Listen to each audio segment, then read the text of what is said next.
It's spring 1989. Carmen Rodriguez, Mary Peters, and Jax the parrot have just finished breakfast. Martha, who has repeated herself continuously all morning, asks Carmen for a cup of tea before getting dressed. Martha, you just had a cup of tea. I will help you get dressed and pour you another cup. Pretty bird, pretty bird. Jax is walking again, and Carmen reminds him that she knows he's a pretty bird. Carmen is slow rushing their morning along because it is the day that she has decided to clean up the mess that Tony left in the basement and report his disappearance to authorities. The phone rings, and when Carmen answers, her heart skips a beat as an operator says it's Tony Rodriguez calling collect from a correctional facility. With her hand trembling, she accepts the call and braces herself for the conversation that is about to unfold.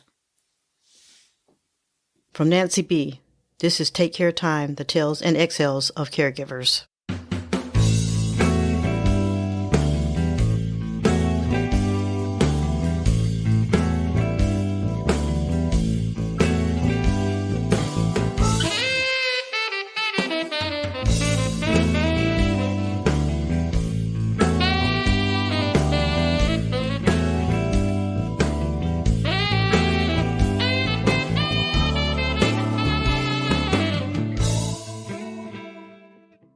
Caregivers are the unsung heroes of our society, selflessly dedicating themselves to the well-being and comfort of their loved ones or clients.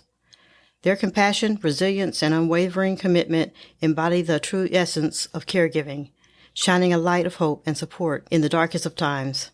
But what happens when a caregiver is sidetracked or misplaced by loyalty? Our story continues. Hello? It's me, Tony. Carmen, it's me, Tony. Can you hear me? I need your help.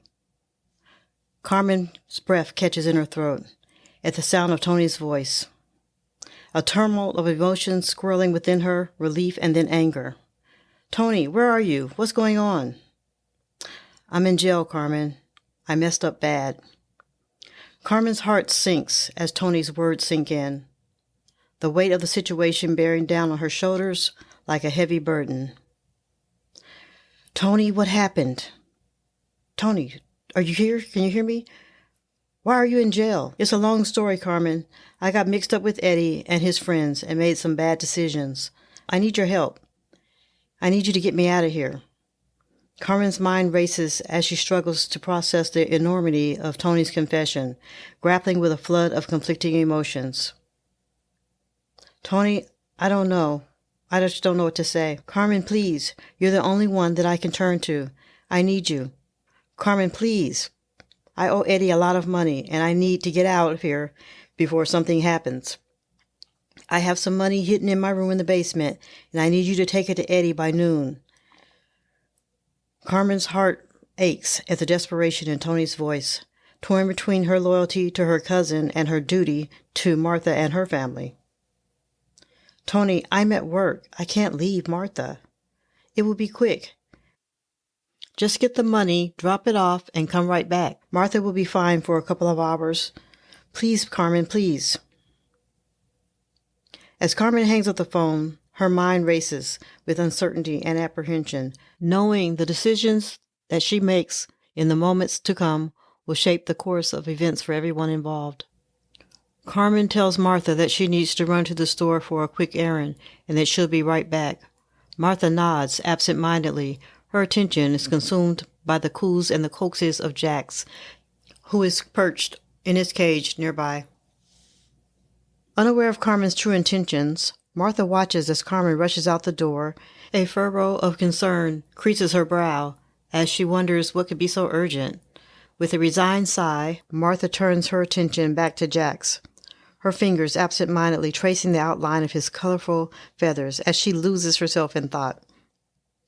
Meanwhile, as Carmen makes her way to meet Eddie and deliver the money, a sense of unease gnaws at her insides, a nagging voice of doubt whispering in the back of her mind. But as she pushes the doubts aside, her determination to help Tony overriding her misgivings as she presses forward with her mission.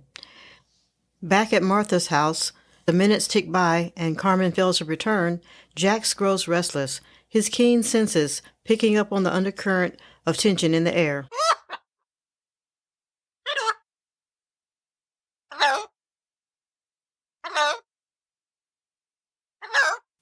With a sudden burst of energy, he flaps his wings and squawks loudly, his piercing cries echoing through the silent house. Startled by the commotion, Martha opens the cage door so she can soothe Jax, and Jax flees his cage, flying directly out of the window. Panic rising within her, Martha rushes to the door, her mind consumed by a single thought, finding Jax and bringing him back home where he belongs. Aware of the danger lurking beyond the safety of her home, Martha steps out on the sidewalk, her body clad only in pajama shorts and a bra, her bare feet padding softly against the pavement as she calls out for Jax. Jax! Jax! Come back, Jax! As Martha wanders further and further from home, her mind clouded by confusion and fear, her only focus is that of finding her beloved Jax. Carmen arrives at her destination that she and Eddie agreed upon. As Carmen nervously hands over the money to Eddie, her heart pounds in her chest, the weight of her actions bearing down on her like a heavy burden. But her anxiety only intensifies when Eddie's expression darkens, his eyes narrowing as he counts the bills with practice. This isn't all here, Carmen. Where's the rest of it? Carmen's stomach churns with dread as she realizes that her worst fears have been realized. Tony didn't tell her how much she owed Eddie, just that the money was hidden in a bag in his room in the basement. She assumed this was all owed. Panic grips her heart as she struggles to find the right words to appease him, her mind racing with a flurry of excuses and explanations. The money is not all here. Eddie, please, I gave you what was there, I swear. I don't know what happened to the rest of it. But Eddie's steely gaze betrays no hint of sympathy or understanding, his lips curling into a sneer of contempt as he sizes her up with a look of disdain. You expect me to believe that, Carmen? You and Tony think I'm stupid. You know what happens to people when they try to cheat me, don't you? Carmen's blood runs cold at Eddie's ominous words, the threat implicit in his tone sending a shiver down her spine. She knows that she's in deep trouble now, caught in the web of deceit, Tony's deceit. Desperate to salvage the situation, Carmen pleads with Eddie, her voice trembling with fear and desperation as she tries to reason with him. Eddie, please. Tony said to bring you the bag. I didn't know how much money was in the bag.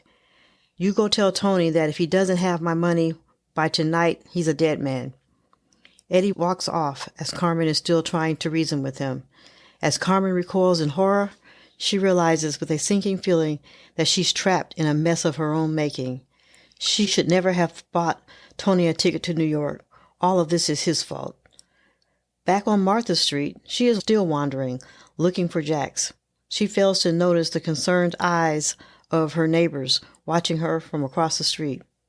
With each step, her confusion deepens, her desperate calls for Jax echoing through the quiet air. Suddenly, a voice breaks through the haze of Martha's thoughts, a voice tinged with concern and alarm as her neighbor approaches her with a furrowed brow and a look of disbelief. Martha, what are you doing out here? Where are your clothes? Where are your shoes? Are you okay? Jax! Jax!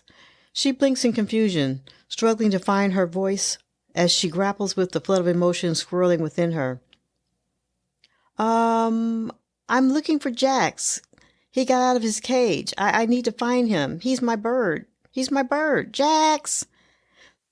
The concern in her neighbor's eyes deepens as they take in her disheveled look and the distress evident in her voice. With a gentle hand on Martha's arm, let's get you inside, Martha. Jax! Martha, we'll help you find Jax, I promise. But first, let's get you inside and warmed up. You shouldn't be out here like this. Come on, let's get you home. As Martha allows herself to be guided back towards her house by her caring neighbor, a sense of relief washes over her like a wave. The knowledge that she's not alone in her struggle, offering a glimmer of hope in the darkness.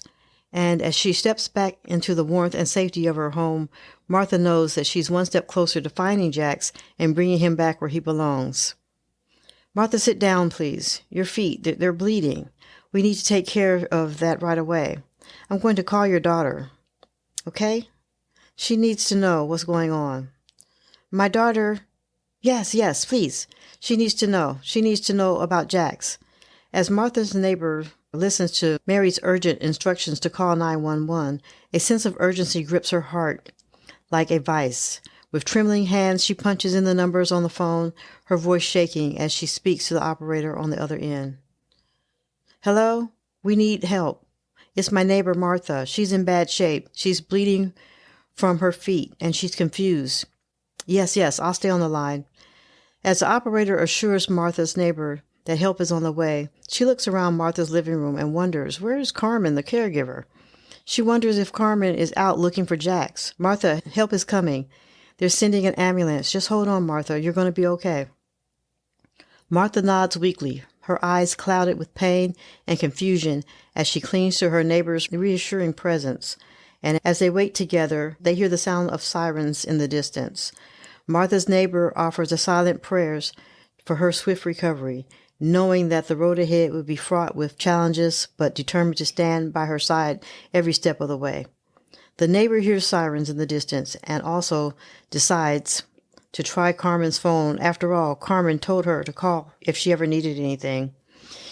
Just as Carmen is preparing to come clean about what she knows about Tony's activities, she receives a frantic phone call from the neighbor. They inform her that the police and EMTs are on the way to Martha's house. Panicked and caught off guard, Carmen rushes back to Martha's street. She stops cold when she turns the corner and finds law enforcement officers combing through the premises, including the basement where the drugs are hidden. It becomes clear to Carmen that someone has already discovered the drugs, likely the police. Carmen is afraid of coming forward. She retraces her steps. She looks on from down the block and waits on the corner as she sees Mary drive up in a hurry and run from her car up to the sidewalk to her mother's house, only to be stopped by the police. Carmen's eyes begin to water, and she wipes a tear from her cheek, wondering how she is going to explain this to a judge. More of Martha's neighbors arrive, adding to the chaos and confusion. With tensions running high and questions swirling, Carmen realizes that her plans to clean up the drugs and report Tony missing have been derailed. In the midst of the unfolding crisis, Carmen must now navigate the repercussions of Tony's illegal activities and her own involvement in these activities. With law enforcement on the scene and Martha heading to the hospital, Carmen now faces an uphill battle to explain to the Martha Peters family what happened and her involvement in it. Carmen knows she's probably going to end up in jail. Martha is discharged from the hospital 2 days later. Her body may be on the mend, but the ordeal she and her family have endured leaves lasting scars. Mary insisted that her mother come home with her, and she wouldn't take no for an answer this time. The discovery of drugs in the basement, coupled with Carmen's mysterious absence and Tony's incarceration, cast a dark shadow over the once peaceful home. In the aftermath of the harrowing events, Mary is left grappling with a multitude of emotions: anger, betrayal, profound sadness, and the realization that her trust has been shattered. And as she reflects on the nightmare that has unfolded, she can't help but wonder, could this have been prevented? The cautionary tale of Martha's ordeal serves as a stark reminder of the importance of hiring the right caregivers. In their quest to provide the best possible care for their loved ones, families must exercise diligence and caution, thoroughly vetting potential caregivers and conducting background checks to ensure their trustworthiness and reliability. But beyond mere credentials and qualifications, it's essential to look for caregivers who possess qualities of compassion, empathy, integrity, individuals who will treat your loved ones with the dignity and respect they deserve. As Martha and her family embarked on a long road to healing, they were determined to turn their ordeal into an opportunity for growth and transformation. Through education, advocacy, and community support, they strive to raise awareness about the importance of responsible caregiving and the devastating consequences of placing blind trust in the wrong hands. And as they navigate the challenges that lie ahead, they take solace in the knowledge that their experiences have not been in vain, that by sharing their story, they can help others avoid the same pitfalls that have befallen them. For Martha and her family, their journey is far from over. But with courage and resilience and the support of the community, they know that they can overcome even the darkest of times. Oh, and Jax did return home and was reunited with Martha, where he served as her loyal companion until her death in 1994. If you would like more information about the symptoms of Alzheimer's, we recommend the Alzheimer's Association at alz.org, where you can learn about the various stages of Alzheimer's. Please note that this episode features reenactments and dramatized details. While in most cases the exact verbatim dialogue may not be known, all dramatizations are grounded in research. To respect the privacy and confidentiality of individuals involved, names and some identifying details have been changed. Do you have an interesting caregiver story that you would like to have told? Please email us at podcast@takecaretime.com. We would love to hear from you. Introducing Take Care Time Respite Boxes, a sanctuary of self-care for caregivers in need of a well-deserved break. Each bi-monthly box is carefully curated to provide a moment of relaxation and rejuvenation, tailored specifically to the needs of those who dedicate their lives to caring for others. From soothing bath salts to indulgent candles, our respite boxes offer sanctuary and tranquility, a gentle reminder to prioritize your own well-being amidst the demands of caregiving. So take a moment to breathe, to unwind and recharge, because you deserve it. Order your Take Care Time Respite Box today and discover the joy of self-care in every box. Order your box at takecaretime.com.